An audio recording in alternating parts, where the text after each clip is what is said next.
Na naszych oczach wysuwa się nowy porządek świata po koronawirusie. Bardzo bym ostrożnie podchodził do takiego dobrodziejstwa jak szczepionka bez zakończonych badań. Now, the Health Protection Agency say they have found a link between a vaccine used for swine flu and the sleeping disorder narcolepsy in children. If you don't want to be vaccinated and you are living in a community, you really should not be going to stores, and you should be morally obliged. With the vaccine mandates, you will be effectively excluded from society. Very, very soon, then it will become illegal to be unvaccinated in public places.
Ja nie jestem epidemiologiem, nie jestem wirusologiem, więc wypowiadam się jako osoba. Dlaczego nie zakazać ludziom? Tak, dlaczego ludziom nie zakazać jeździć teraz samochodami po autostradach, po ulicach? Przecież tam ginie jeszcze więcej ludzi niż koronawirusa. No tak, no bo to jest dokładnie ta sama analogia.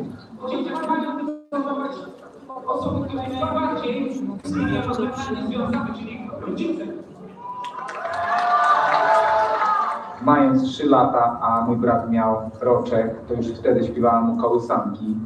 Tkwiło mi to w głowie, że bardzo lubiłem to robić, wręcz bardziej chyba nie tyle chodziło mi, żeby mój brat zasnął, tylko że czerpałam z tego wielką przyjemność śpiewając te piosenki. Ale prawda z tym.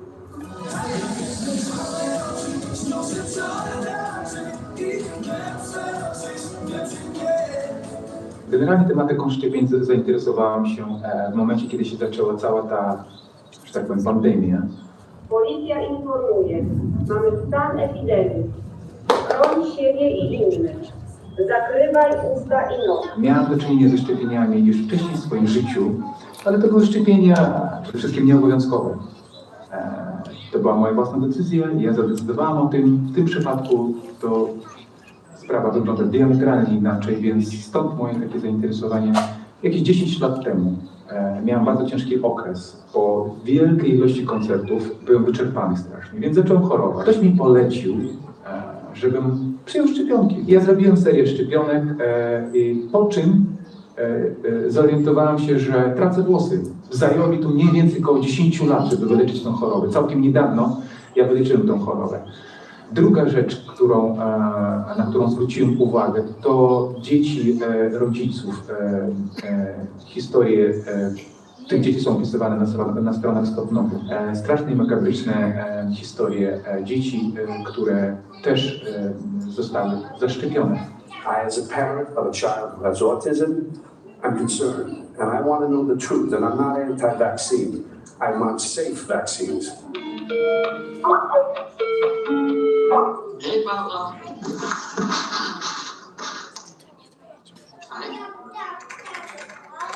We sue polluters. And in the early 2000s, we were suing about 35 coal-burning power plants for mercury emissions. At that time, 1 out of every 6 American women had dangerous levels of mercury in her womb. And all the freshwater fish in North America had dangerous levels of mercury in their flesh. And it was coming from coal-burning power plants. So I was suing them. And I was going across Canada and the United States, giving many speeches at that time. And women began coming up to me who had children who had been injured by vaccines. And they would say to me after almost every speech I gave, if you're really interested in the mercury exposures to children, you need to look at the vaccines. I resisted for a long period of time. And finally, a woman who was a psychologist, whose son got autism from a vaccine and was awarded lifetime care by the vaccine court for his autism. Her name was Dr. Sarah Bridges, and she gave me a very big pile of scientific studies. And she said, I'm going to stay here until you've read them. And when I started reading the science about vaccine safety, I was immediately struck by the giant delta between what the public health authorities were saying and what the science actually said about vaccine safety. Robert Kennedy Jr. is a politician. He is not a vaccine expert. He doesn't know what he's talking about. I think there's a problem is that they have often a relative in their family who has autism, and they need to find a reason. They think they can do Lorenzo's oil and find a cure, or find a reason, but they're not coming at it from a purely scientific point of view. They're driven more by their emotions and by their family concern. Nie jesteś lekarzem, nie wypowiadaj się. Idziemy w tym kierunku, zmierzamy do tego, że nie mamy nic w ogóle do powiedzenia, prawda? Szczepić to można świnie w końcu. A ludzi trzeba zapytać, czy sobie życzą danej procedury i trzeba im tę procedurę obronić. Za każdym razem, kiedy lekarz do nas podchodzi, powinien umieć obronić procedurę, którą nam proponuje. Żebym ja mógł mu zaufać i położyć się na stół operacyjny, to on musi mi grzecznie wytłumaczyć, co będzie robił i dlaczego. A ja jeszcze chcę mieć prawo weta i powiedzieć, nie, u pana się leczył, nie będę, chcę innego. Skoro ja nie mam prawa się wypowiadać, nawet nie mam prawa do swojego własnego ciała, czyli ja już nie idę do lekarza po poradę, prawda? Głowa mnie boli, nie? Koleżanka mi mówi, to jeszcze pójdź do lekarza. Już nie ma czegoś takiego, nie? Jest nakaz administracyjny, musisz iść. Nie powiedziałbym, że mamy do czynienia z jakąś masową utratą zaufania do szczepień. To po pierwsze, były niedawno badania i się okazuje, że w Polsce to jest tam około, nie pamiętam dokładnie, ale coś około 80% społeczeństwa jednak uważa, że szczepienia są potrzebne i bezpieczne. Natomiast istotnie grupa ludzi, która kwestionuje czy skuteczność, sensowność bądź bezpieczeństwo szczepień w ostatnich latach ewidentnie urosła. W krajach rozwiniętych, do których zaliczam również Polskę, jest bardzo mało chorób zakaźnych. Tak? Wystarczy przejrzeć roczniki statystyczne czy roczniki Państwowego Zakładu Higieny w Polsce, żeby zobaczyć, ile na przykład było na przykład przypadków odry na początku lat 70. Tak? To się dowiemy, że było 100-200 tysięcy. Tak? We've done such a good job vaccinating. Parents are no longer afraid of those diseases because they haven't seen how serious they are. And I think it's just a natural thing to be afraid of the unknown. And since they have not seen the diseases, they are now more fearful of the vaccines than they are of the diseases. W Polsce od wielu lat nie ma choroby Heinega-Medina, a jednak się wszystkich szczepi. Wśród ludzi, którzy nie do końca rozumieją te mechanizmy, powstaje wrażenie, że to jest przecież bez sensu. Więc nie ma lęku przed chorobami, bo tych chorób jest naprawdę niewiele. Wystarczy zerknąć do różnych prac, które mówią na przykład, że 70 lat temu połowa dzieci nie dożywała 5. roku życia. Kiedyś rodziny były wielopokoleniowe, tak? Miało się tą babcię koło siebie i babcia opowiadała, że miała ileś tam rodzeństwa i jakaś część tego rodzeństwa zmarła. Tak było w większości przypadków, w większości rodzin. Na każdym polskim cmentarzu starszym troszkę w rogu zawsze były maleńkie mogiły. Większość tych mogił to były ofiary chorób infekcyjnych. Nothing no medicine is perfect. You can get some side effects. Serious side effects are, however, rare. They're in the order of 1 in 100,000 or 1 in a million. A ryzyko ciężkiego powikłania, na przykład płoczy, zdarza się raz na znacznie mniejszą liczbę przypadków. Z tego punktu widzenia, statystycznie rzecz biorąc, szczepienie jest opłacalne. When we look carefully at vaccine side effects, we find that children who supposedly died, it's usually from another cause. And we had this controversy some 20 years ago in England, United Kingdom.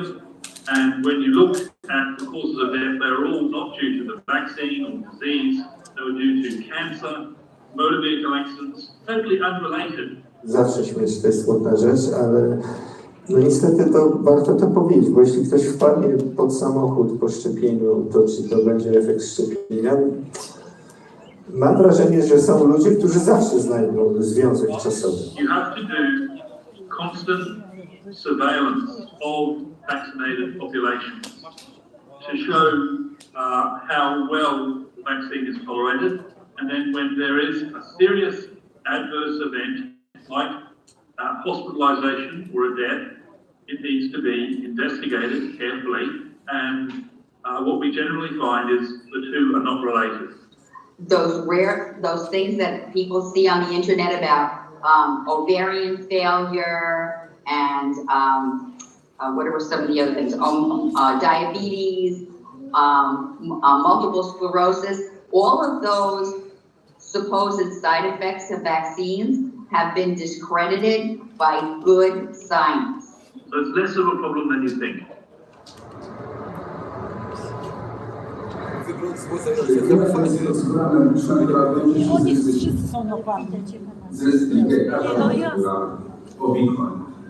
Te ryzyka zostały opisane przez ministra zdrowia w rozporządzeniu dotyczącym niepożądanych odczynów po szczepieniu. Tych odczynów jest oczywiście bardzo dużo. Zapalenie mózgu, małopłytkowe, łącznie ze śmiercią. Ja nie będę tego wymieniał. Rozprawa dotyczyła tak zwanych uchwał żłobkowych, ograniczających dostęp do tych placówek rodzicom dzieci, które nie są szczepione. Rodzice nie zgadzają się z taką decyzją samorządów i zaskarżyli te uchwały do sądu. To jest rodzaj dyskryminacji dzieci, rodziców. Teraz szacuje się, że w Warszawie z tego powodu nie może skorzystać ze żłobków ponad 2000 dzieci. Teraz rodzic, którego dziecko w imię jakiegoś dobra wspólnego doznało powikłań szczepiennych, jest zdany sam na siebie. Musi dochodzić rocznym przed sądem, uzbierać na prawnika, na wpis i czekać na wynik długoletniego procesu. Ja w sprawie dotyczącej gruźlicy poszczepiennej, w jednej ze spraw, od 2 lat czekam na Sądem Okręgowym w Warszawie na wyznaczenie pierwszego terminu rozprawy.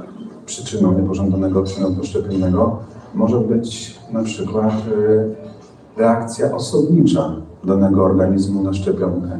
Czyli coś, co do tej pory nie było zbadane, nie do końca jest wyjaśnione, a może się pojawić z uwagi na to, że każdy z nas jest inny. No i jak w tym momencie można się pogodzić z wymuszaniem takiej procedury i jeszcze dodatkowo sankcjonowaniem jej ograniczeniem dostępu do placówek edukacyjnych.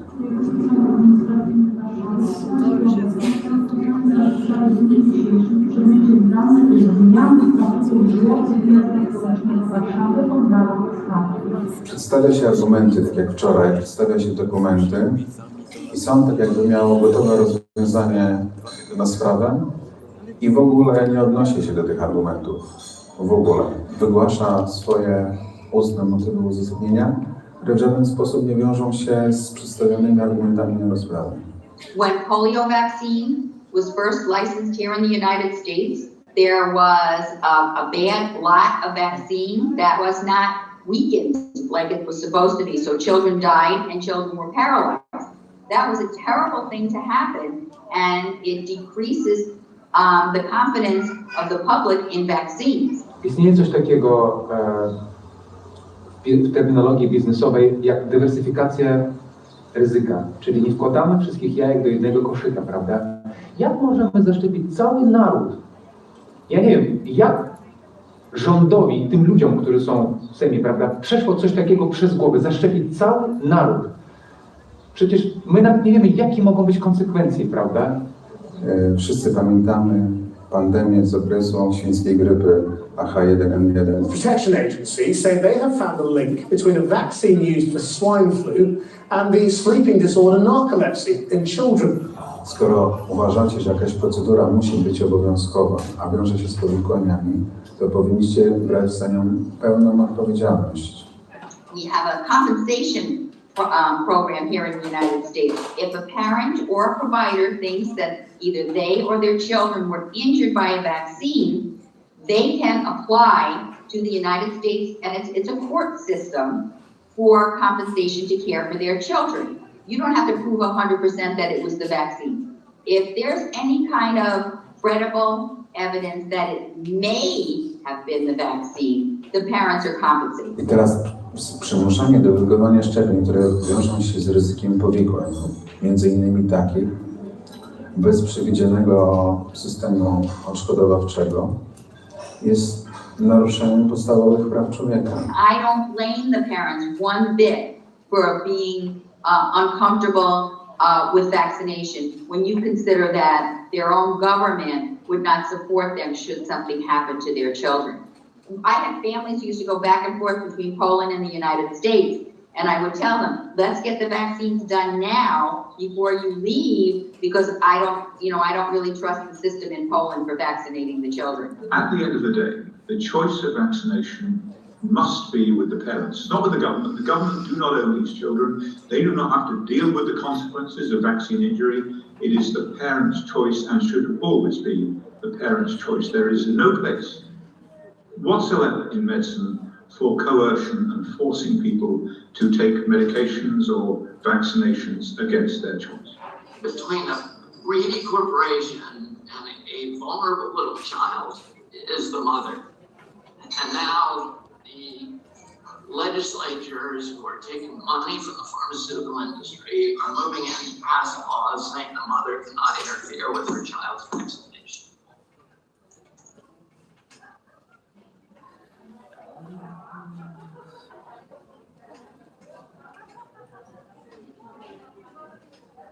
My mamy dowody na to, że gdyby system szczepień, gdyby system zadziałał jak należy, gdyby lekarz, który obserwował u dziecka, które dostało tą szczepionkę, na przykład drgawki, ono trafiło do szpitali, dusiło się, zgłosił to do sanepidu, ten do Państwowego Zakładu Higieny i Główny Inspektorat Farmaceutyczny wstrzymałby w stosowaniu tę szczepionkę i przebadał i może wykazałyby badania, że jest wadliwa, Szymonek by jej nie dostał. Po prostu. Szymonek by jej nie dostał. Po tej samej szczepionce 150 dzieci miało przeróżne problemy zdrowotne, 2 z nich zmarło i 1 miało udar. Około 20 dzieci było w szpitalach, miały drgawki, problemy z oddychaniem, problemy ze skórą, problemy z napięciem mięśniowym. Stowarzyszenie Stop NOP twierdzi, że były zgony po tej szczepionce. I pytanie teraz, czy ona została jakoś zablokowana? To znaczy, na pewno była badana ta szczepionka, a w związku z tym, że nie została zablokowana, wnoszę, że nie znaleziono niczego, co mogłoby skłonić do takiej decyzji, tak?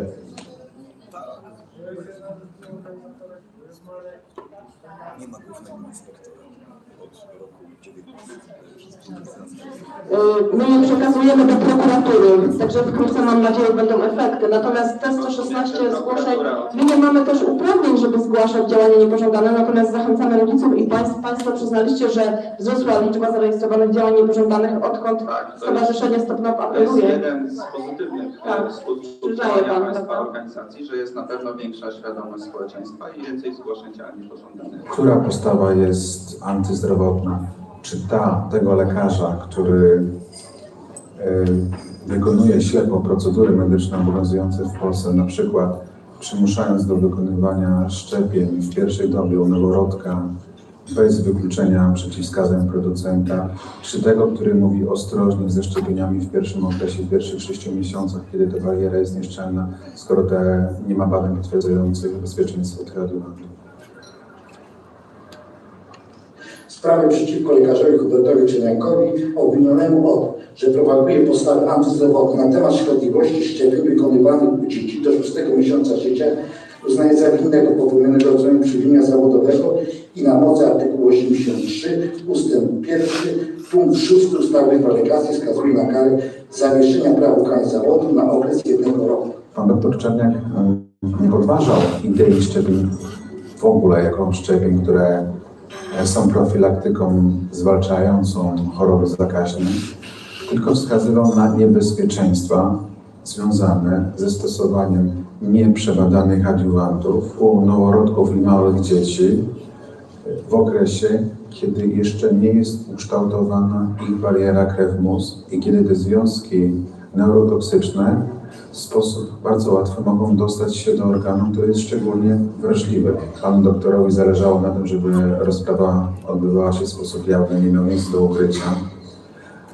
Powoływał liczne argumenty i dowody, w tym również wiele prac profesora Exleya, w tym najnowsze z tego roku.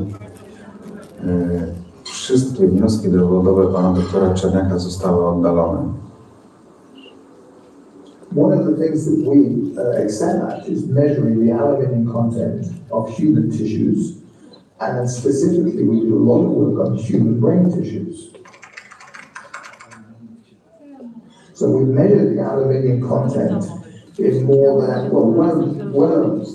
many more than 100 human brains. Some of these would have been from people with, for example, Alzheimer's disease. Some of them from people with multiple sclerosis, some with other conditions, others are what we might call control brain tissues. And recently we were asked, would we have a look at the aluminium content of brain tissue from individuals who died with a diagnosis of autism, based on the possibility that there was a connection between vaccines and autism. Because the majority of vaccines that we have today include aluminium salt as an adjuvant. So infants receiving multiple vaccines today will also be receiving multiple injections of aluminium. And the question was, is there any relationship between this and the rise in the incidence of autism spectrum disorders? We made an application to the Autism Brain Bank in the United Kingdom for brain tissue. So this is the usual process. You go to brain banks to get tissues to work on. You go through a very rigorous ethical approval program. And absolutely right that you do so. It's an incredible privilege to work with human brain tissue. And the Autism Brain Bank in the United Kingdom has tissues from just 10 donors. So we looked at all 10. And not only is there aluminium in their tissue, but we measured some of the highest content of brain aluminium for any brains, for any individuals. So we're having children, adolescents, 15 years of age, having some of the highest amounts of aluminium in their brain tissue. Aluminum is in the environment. It's all over in the environment. It's in the food we eat, it's in the air we breathe, it's in the dirt. It's a naturally occurring element in the world. The aluminum that's in vaccines is a trace amount and nowhere near in any kind of a concentration that would be harmful. If you feed your child a can of tuna fish, they are ingesting more aluminum than they are if they get every single vaccine that we give them. Do we stop our children from eating fish? I don't think so. I mean, people eat fish all the time. The belief is that we accumulate aluminium in our brain tissue over our lifetime.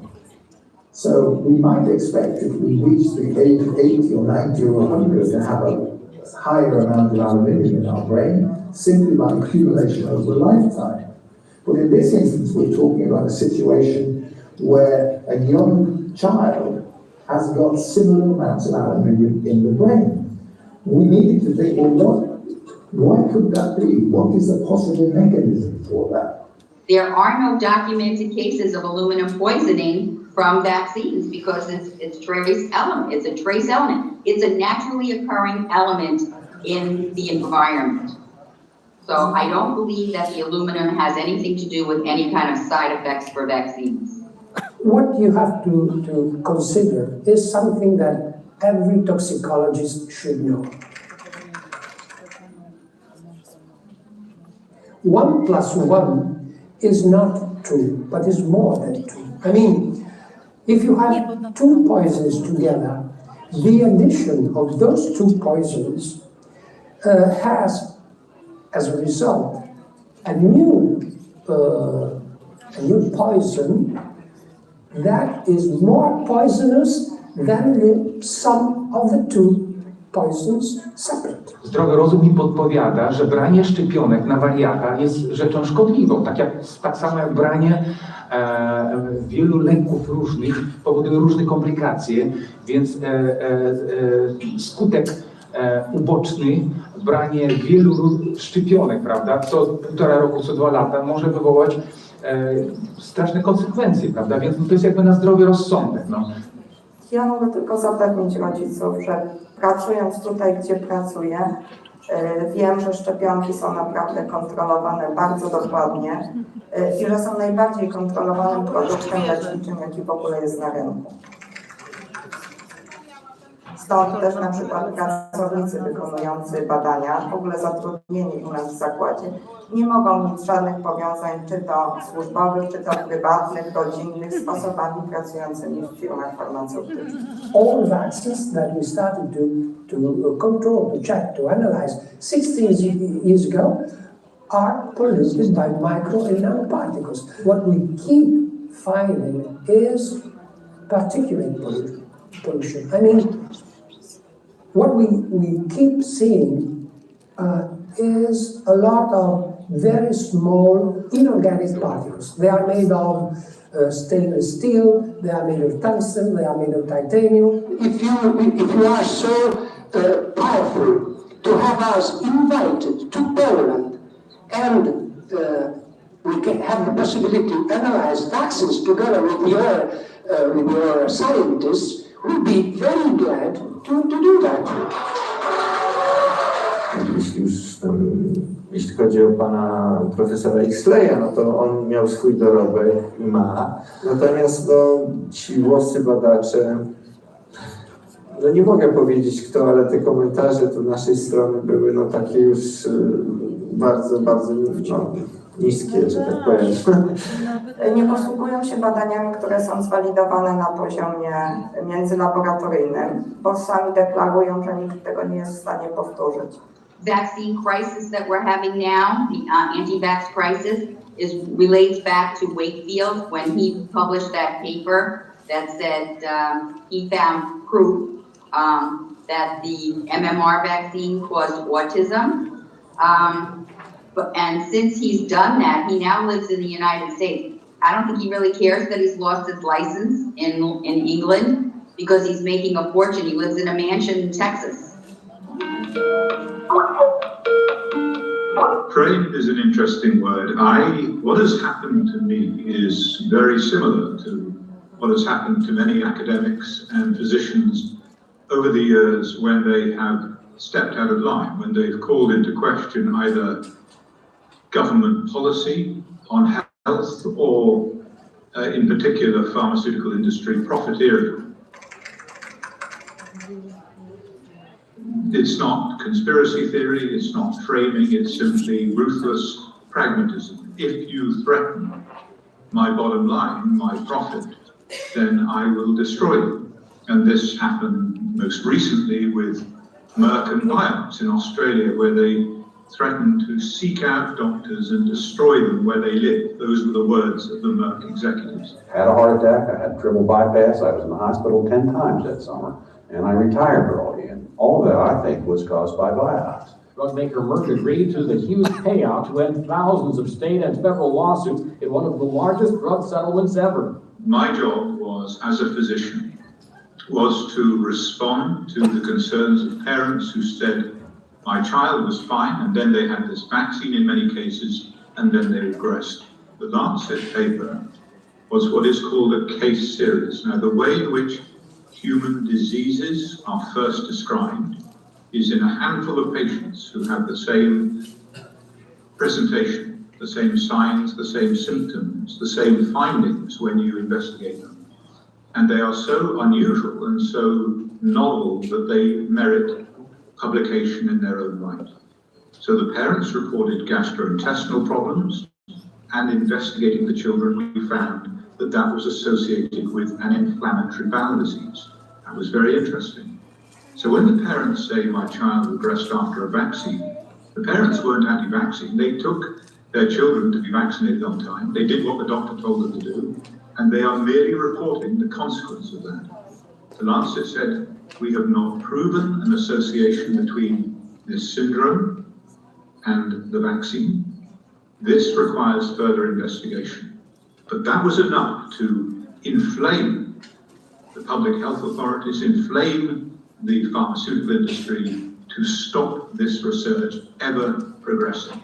Dr. Wakefield was absolutely right about issues in the intestines of children with autism.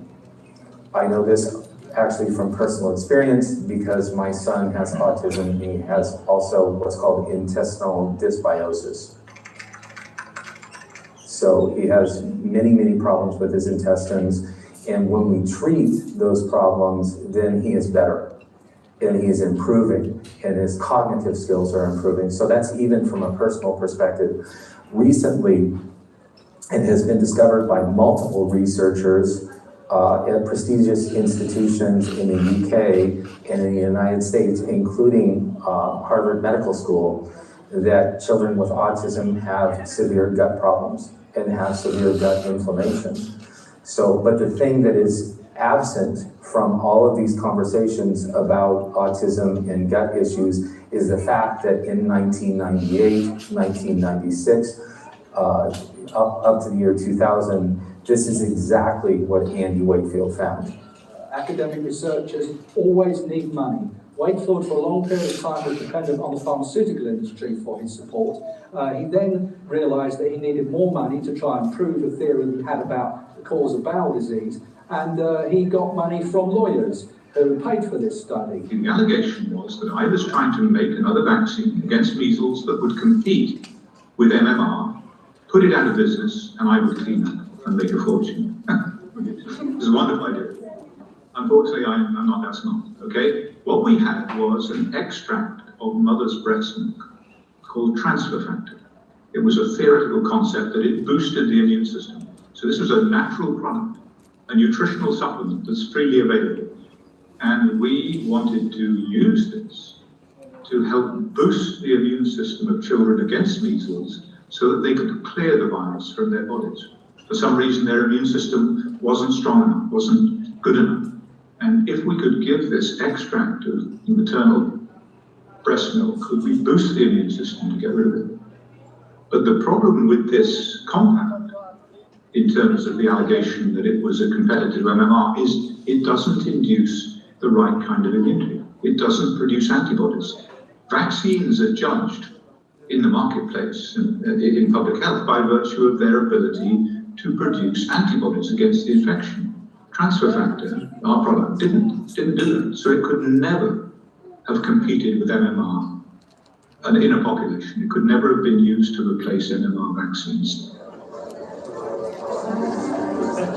Dr. Wakefield, I'm sorry to interrupt. Brian Deere, Channel 4 Television. Could I talk to you about your research, sir, and your commercial ambitions? Could I talk to you, sir? Parents have very serious questions to ask you, sir. Excuse me, sir. Dr. Wakefield, sir. Dr. Wakefield lost his license from the General Medical Council in the United Kingdom that his colleague, John Walker Smith, was able to, on appeal, get his license back. The judge, Justice Mitting, destroyed the General Medical Council, literally destroyed them. said that they were incompetent, that they were not fit to judge evidence, and this should never happen again. My colleague John Walker-Smith, whose appeal was heard in that court, was immediately reinstated. The Lancet paper was completely exonerated. Now, unfortunately, I didn't have the money, the finances, to fund an appeal, which could have cost £500,000. So the medical establishment owes Andy Wakefield a big apology, and because of the persecution of Andy Wakefield, and because they dismissed his theories as being wrong and as being fraudulent even, which was a complete mischaracterization of Dr. Wakefield, what they did was they set the research back 20 years. When I was a boy, I took 3 vaccines, and I was fully compliant. Today, my children receive 64 vaccines, and they're all mandated. And today's children in the United States receive 72, and next year will be 75.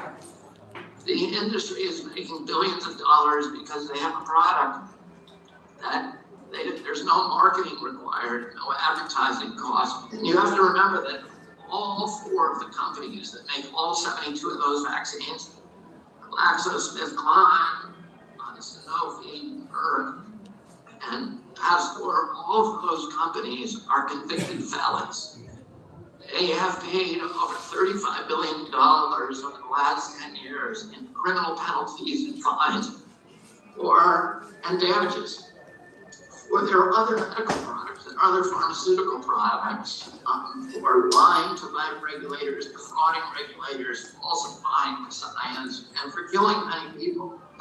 Vioxapone, which was Merck's product, killed 120,000 to 500,000 people. So these are companies that lie, cheat, and steal about every other product they create. Why in the world would anybody think that they're not doing the same thing with vaccines? Szczepienia ochronne spowodowały wydłużenie długości życia w świecie cywilizowanym w miarę, o połowę co najmniej. Obok antybiotyków, chlorowania wody i odprowadzania ścieków. Szczepienia są niezwykle ważnym czynnikiem wydłużającym czas życia człowieka przy urodzeniu. Zaczęło się od Jelena, jak wiadomo, od krowianki i skończyło się na preparacie genowym przeciwko chorobie koronawirusowej. W międzyczasie tak zwanym doszło do opanowania rynku przez koncerny, dla których wszelki cień na opinii jest przegraną finansową. W związku z tym zamiast informować uczciwie o skutkach, to prowadzi się akcje PR-owskie, korupcyjne i tym podobne. Vaccination isn't just something we do for children.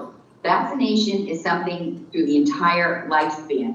And these are the reasons why we want you to be vaccinated to keep you healthy. Agenda of the World Health Organization, the United Nations, is to vaccinate from cradle to grave.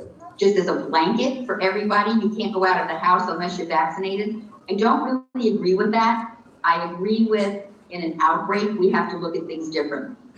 Jest przynajmniej kilkanaście, jeśli nie kilkadziesiąt tysięcy dzieci, które są, znaczy jest kilkanaście na pewno trwale takich, z powodu różnych uczuleń, na przykład zwolnionych ze szczepień, których nie można szczepić, ale jest też bardzo dużo, wiele tysięcy dzieci, które w jakimś okresie czasu nie mogą być szczepione. So you're right that I have heard from families that vaccinate their children that they are fearful of families that don't vaccinate their children. And you'd think that that's kind of odd because if somebody is vaccinated, they are protected from these infectious diseases. But those families that object to people who are unvaccinated, they believe that vaccines usually work, but they don't always work. That's, stated everywhere. And so they're fearful that, oh my God, maybe my child's vaccine doesn't work.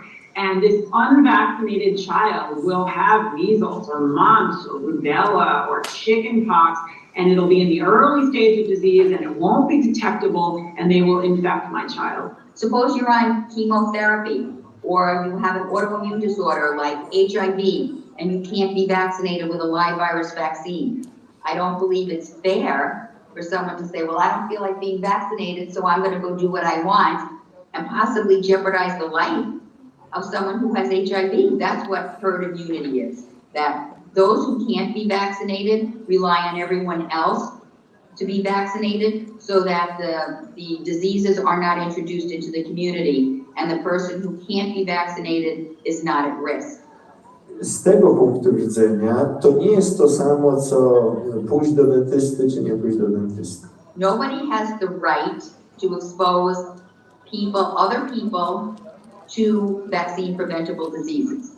So if you don't want to be vaccinated and you are living in a community, you really should not be going to stores, and you should be morally obliged to be vaccinated. You should be going to stores and supermarkets and church and school if you don't want to be vaccinated. With the vaccine mandates, you will be effectively excluded from society.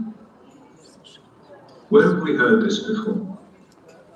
Where have we heard this before in history, where if you belong to a specific group of people by virtue of your beliefs, that you are segregated from the rest of society, you are not fit to mix with the rest of society? Where have we heard that? Was that a success? If he were to indicate the wrong answer, you would say wrong. Then tell him the number of votes you're going to give him. Then give him the punishment. Then read the correct word pair once. And then go on to the next line. For example, if he indicated 3 for blue, you would say wrong. 15 volts. You press and release the switch.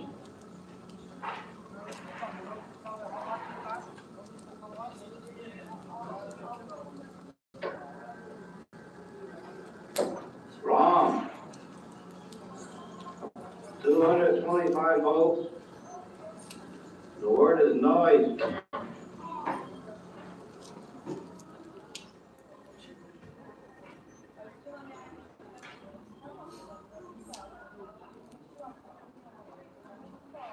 Jaka jest według Pana przyczyna powstawania ruchów antyszczepionkowych? Ja myślę, że to są zrozpaczeni rodzice przede wszystkim. Wakefielda pozbawiono praw wszelkich za to, że budził strach wokół szczepionki. Gdybym nie znał okoliczności propagandy wokół bezpieczeństwa szczepionek, to bym to też potępiał. Zresztą nadal uważam, że on nie do końca miał wszystkie argumenty sprawdzone. Ale samo to, że rodzice, matki, ojcowie, babcie, dziadkowie boją się o zdrowie swoich najmłodszych, a to dziecko dostaje przecież dawki szczepionek pomieszane z różnych zakresów, różnymi metodami wykonane, bez jakiegokolwiek badania odpowiedzi immunologicznej. Dla mnie tylko sama ta technologia szczepień, nie szczepionek jest szokiem. W internecie pojawiło się bardzo wiele nieprawdziwych, niesprawdzonych informacji. To jest istotny czynnik ryzyka, którego nie powinniśmy lekceważyć. Wszyscy obywatele mogą zdobyć najbardziej aktualną, w odpowiedni sposób przygotowaną informację dla obywateli na stronach gov.pl /koronawirus.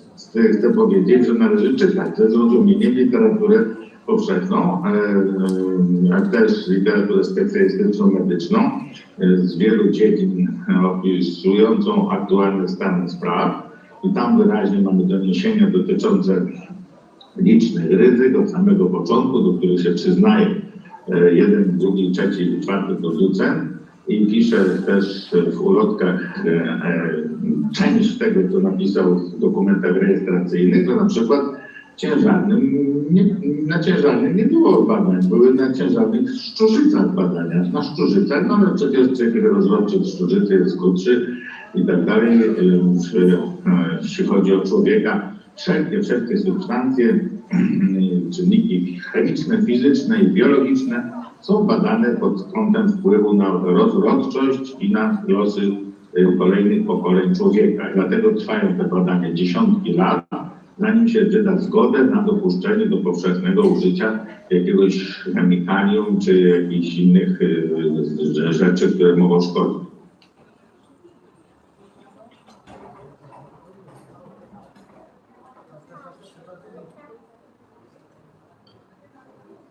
ID 2020 is a consortium of companies and government actors to create a kind of digital identification for every person on the planet. And in theory, that sounds, maybe like a good idea. People can be sure to get their benefits, keep track of their records of various kinds and for voting purposes. I mean, it sounds benign and like a good idea. And I think some of these ideas originated within the United Nations. And I know that it is a sustainable development goal that by 2030, every person on the planet has a digital identification. The downside of this is that a dimension of these records now is intended to be vaccine records. And as you've discussed, I think there is a real danger that people who elect for good reasons not to vaccinate may be targeted as being second-class citizens. In holding scientific research and discovery in respect, as we should, we must be alert to the equal and opposite danger that public policy could itself become the captive of a scientific technological elite. So let us be alert, knowledgeable, and properly integrate the interests of global health security and global liberty. Thank you. Thank you. We're still testing tens of thousands of people with any particular vaccine to show that it's safe and that it's effective. And because of that, we can have confidence in whichever vaccine is being chosen and being rolled out. Some countries are considering the use of an immunity passport or certificate to indicate that someone who had been infected with COVID-19 is now immune to the virus. With electronic immunization registries, we will know who has not been vaccinated, where they are, and which communities they are a part of. Czyli jeśli chcą wprowadzić to ID szczepionkowe, prawda, czyli rozumiem, że to ID już zostanie z nami do końca życia, prawda, czyli co 2 lata będziemy dostawali szczepionkę.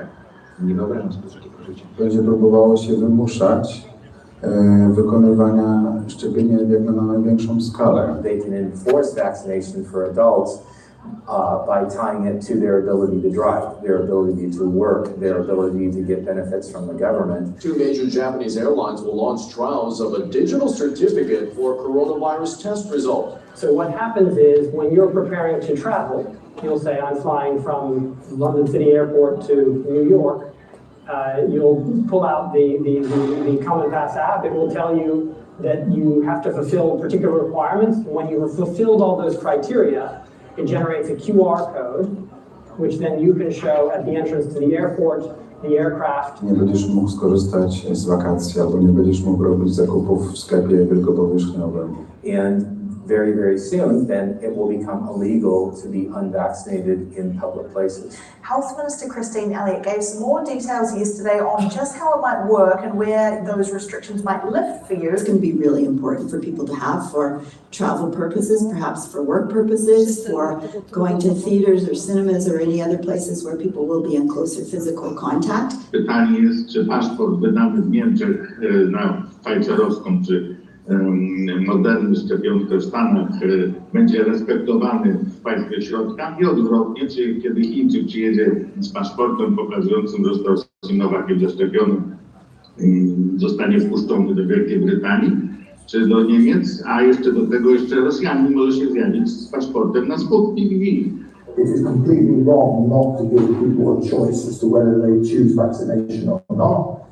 And I hope that the evidence I gave will make sure that Poland continues to get that choice, because it's absolutely essential that that's the case.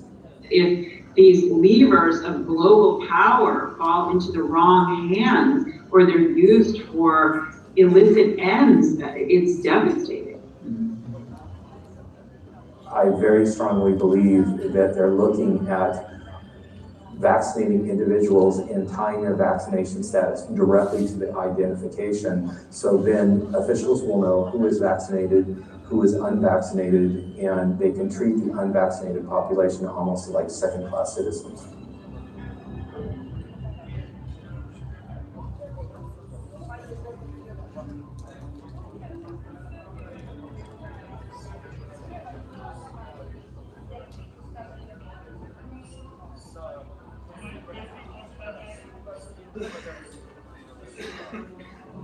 Wiesz co, ja generalnie jestem optymistą i staram się jakby mieć nadzieję, że to wróci do normy, bo to, co nam proponuje rząd i rządy świata niestety, nie, to nie jest normalne. Człowiek w takich warunkach nie da rady funkcjonować po prostu. Nie jesteśmy w stanie funkcjonować w takich warunkach. Im szybciej wrócimy do normalności, tym lepiej dla nas. Proszę sobie wyobrazić w makroskali, że tak samo czuję się bardzo niebezpiecznie, jak ktoś mnie wygraża jakąś szczepionką i substancją w tej szczepionce, prawda, która ma być zrobiona za chwilę, czyli na prędce bardzo.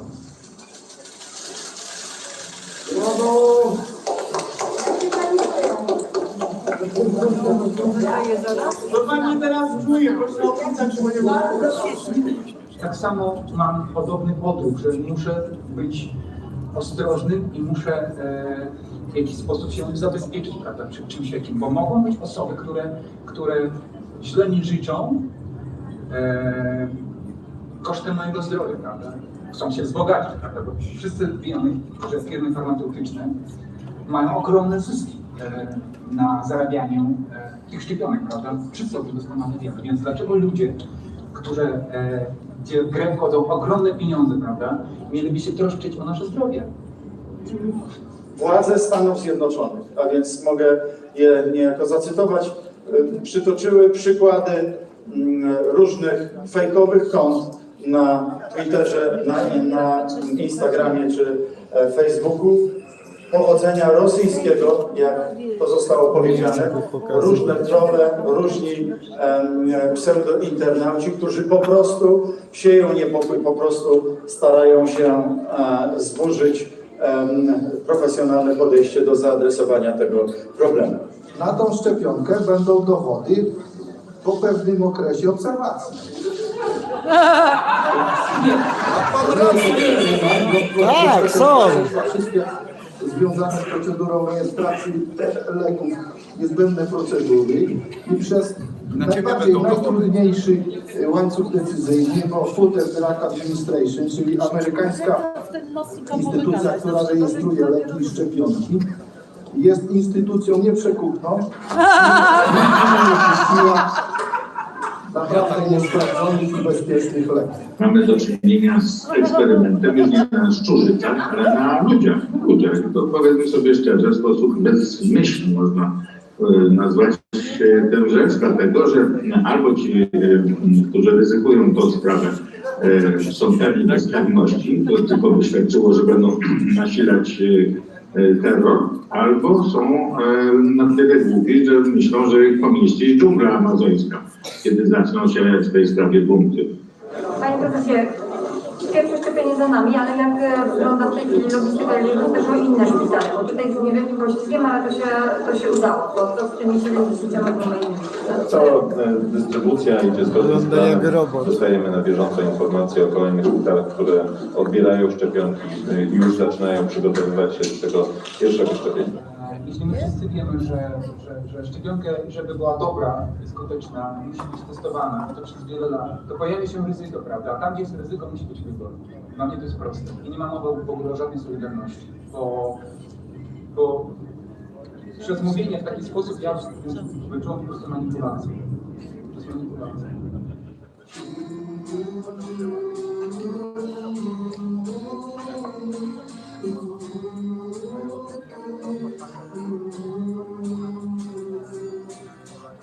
Gdy widzisz tak locie, jak wolny jest, jak płynie sobie, a po nieba kres, więc niebo bywa pełne wichrów i burz, a z lotu ptaka już nie widać.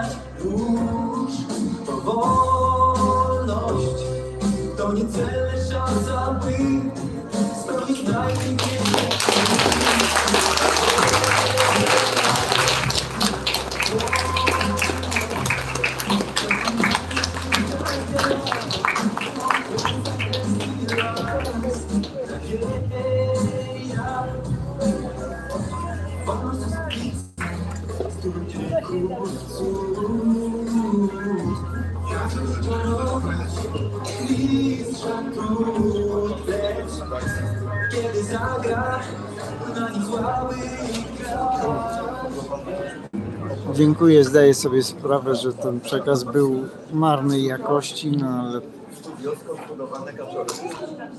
przepraszam, tak mi się lepiej nie potrafiłem, ani nie miałem lepszego sprzętu.